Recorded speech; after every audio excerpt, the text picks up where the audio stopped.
It is 1626. Along the rocky New England coast, there are several new settlements. It's a small community numbering scarcely more than 30 people. Robert Trent here is a fisherman.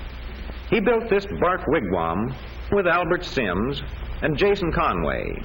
As yet, there are few women in Naumkeag.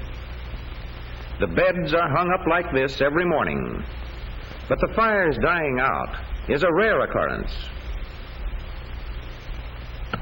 Over at the Fox dugout nearby, morning tasks are likewise underway. Mr. Fox is hewing newly felled fir. That's something that has to be done in carving a home out of a wilderness. Lucinda Fox is grinding Indian corn, a food important to all the settlers, while Brother Oliver milks the family goat, a highly prized possession brought from England. And now, Jason has laid the new fire and must borrow a live ember to light it. Here he is at the Fox place. Would there be an ember in your fire for some careless bachelors, John?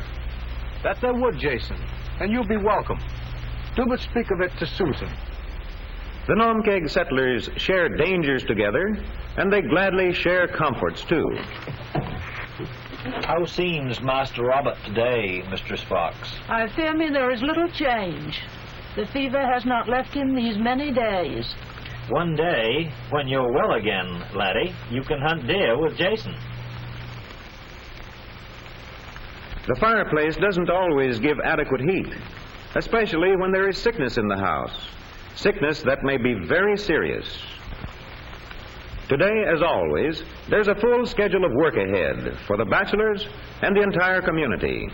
It's time for Mr. Fox and Oliver to set out for the fields. Their clearing is just over beyond this ridge of rocks. There's a good view of the ocean from the ridge. And Mr. Fox and Oliver are glad to see their neighbors hauling in a plentiful catch of fish. Food from the sea, food from the land. The settlement will need both when winter comes. The first corn crop is coming along well, thanks partly to the Indians who abandoned some cleared land in these parts even before the settlers came. The sight of ripening corn makes John Fox feel confident. It makes him eager to clear the ground for larger plantings. It isn't easy, this clearing of a wilderness. It isn't easy removing the stones from the rocky New England soil.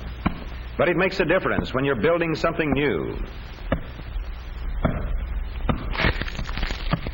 Jason here, repairing the roof of the bark wigwam, had a far more comfortable house in Dorchester, England. But this is a new home in a new land. It makes a difference. Albert Sims, who grows and harvests his own tobacco, takes as much satisfaction in his small crop as do the big plantation owners of Virginia far down the coast to the south. Thus, in the field and in the home, the Naumkeag settlers carry on day in and day out. The scant food supply must be carefully doled out, and with tallow scarce, pitch pine splints are fashioned by hand for candles. Even when the long day's work is done, there may be heavy burdens to bear, but there is faith and gratitude. Our Father, it hath pleased thee to set us upon this alien shore, where thy bountiful providence hath granted us shelter and our daily bread. For all thy many blessings, our hearts are humbly grateful. We beseech thee, if it be thy will, that in thy great mercy thou wilt spare this, our little son. This is the Naumkeag of 1626, close by the New England coast, where the waves surge against the shore. 3 years pass. It is 1629. Naumkeag is now called Salem. A number of craftsmen from England have joined the growing settlement. These sawyers are cutting the timber of the New England forests into strong, straight boards for houses. Others are making shingles for some of the better homes. Shingles split from logs by hand and shaped by skillful artisans. And here at the newly built brickworks, clay dug from the earth nearby is ground and mixed and moistened and then placed into molds. Sized and shaped by the wooden forms, the blocks of clay will be dried in the sun and later hardened in kilns. Bricks for chimney and hearth and fireplace. Nearby, the newly arrived blacksmith beats out nails for the ever more numerous houses. The iron for the nails and the coal for the forge have to be brought from England.